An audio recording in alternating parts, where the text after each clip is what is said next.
자매를 하나님께서 은혜 베풀어 주시고 또한 귀한 믿음을 허락해 주셔서 참 어렵고 힘든 인생의 여정 가운데서도 낙심과 눈물과 좌절해 있는 그 상황 가운데서도 하나님을 의지할 수 있는 귀한 믿음 주심을 주님 감사합니다.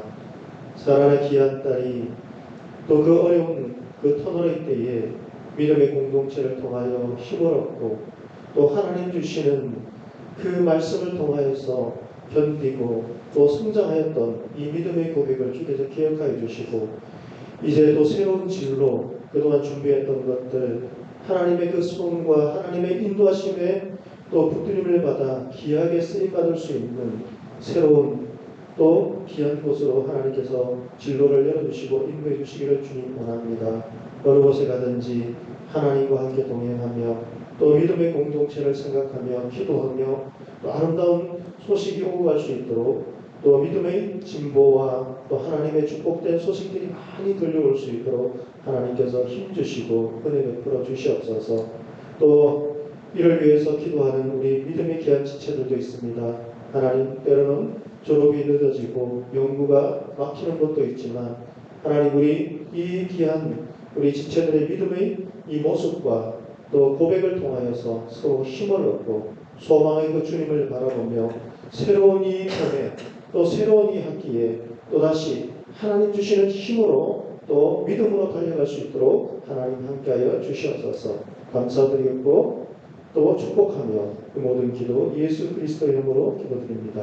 아멘.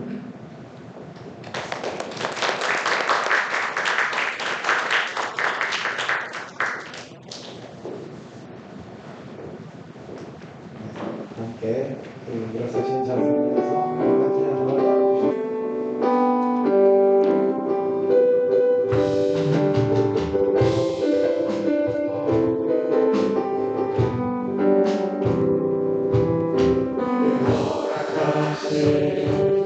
시련을 통해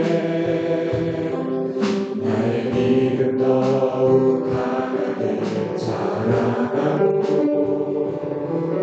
험한 산과 물장이 지나는 동안 주께 더 가까이 나를 이끄시네. 내가 겪는 시련이 어렵고 힘겨워도 내 주님보다 크지 않네. 내 앞을 바라봐 갈라지지 않으며 주가 나로 바다를 확대하리. 나는 믿네.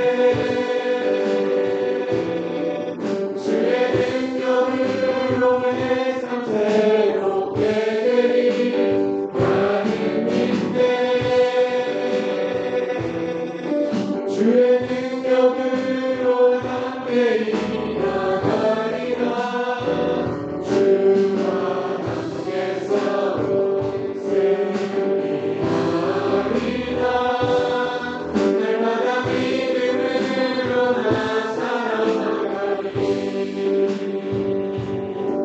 날마다 믿음으로 나 살아가리.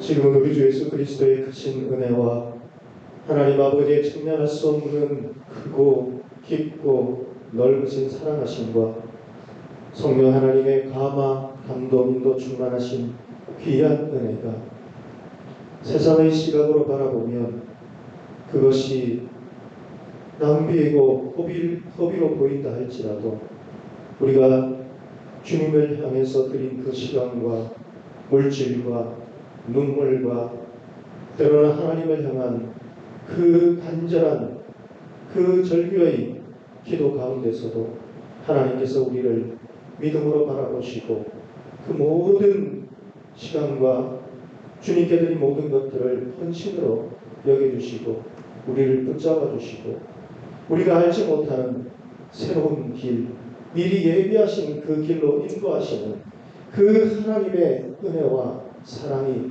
우리에게 함께 있음을 오늘도 말씀을 통해 믿으며 붙잡으며 하나님을 향한 그 삶을 살아가기 원함에 결단하는 이 시간 함께 예배를 드린 이 모든 믿음의 지체들 가운데에 지금으로부터 영원토록 함께 계시기를 간절히 축원하옵나이다.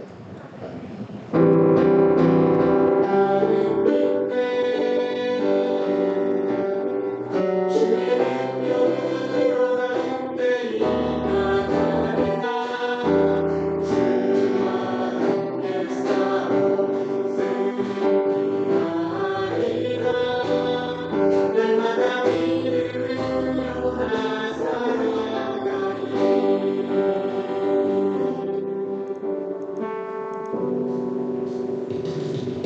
네, 예배를 모두 마치겠습니다.